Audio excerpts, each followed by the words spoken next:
আজকে গিয়েছিলাম পাশে একটা জেঠির বাড়িতে। সে গৃহপ্রবেশ উপলক্ষে বাড়িতে পুজো রেখেছিল, তো সেখানেই গিয়েছিলাম। দেখো বাড়িটা কত সুন্দর করে সাজিয়েছে, আমার তো খুব পছন্দ হয়েছে। ব্যালকনিটা ছোটর মধ্যে বেশ ভালোই লাগছে। যাওয়ার সাথে সাথেই হাতে পেয়ে গেলাম গরমের দিনে ঠান্ডা ঠান্ডা লস্যি, তাও আবার সঞ্জুদার হাতের। লস্যি খেতে খেতে ওদিকের ছাদে চোখ পড়তেই দেখি দুখানা গাছে কত লেবু হয়ে আছে। দেখতে কিন্তু বেশ দারুণ লাগছে, কি বলো? আর এইখানে দেখো একটা বেসিনও আছে। আর সঙ্গে দেখো দেয়ালে যে রাস্টিক ডিজাইনটা করেছে, দেখতে কিন্তু টেক্সচারটা দারুণ লাগছে।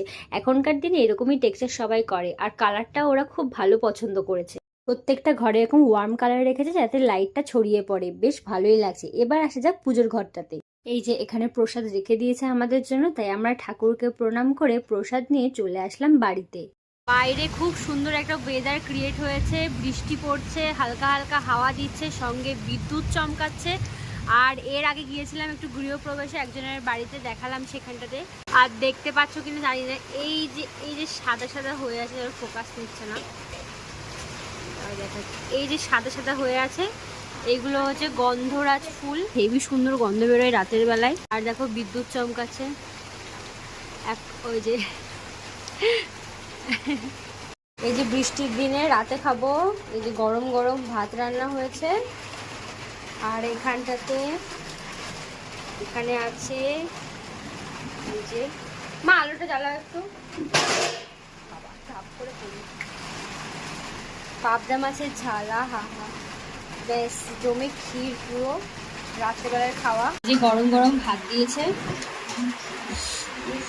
খুব গরম। এই সাইডে দাও না। এই এখন পাবদা মাছ খাবো গরম গরম। কি গরম! না না না, নেবো না। হ্যাঁ একটু ঝোল দাও, একটু ঝোল দাও, এই সাইডে ঝোল দাও, থাক।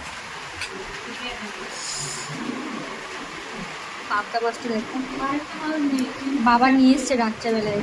আচ্ছা হ্যাঁ হ্যাঁ, ধরবে ধরবে।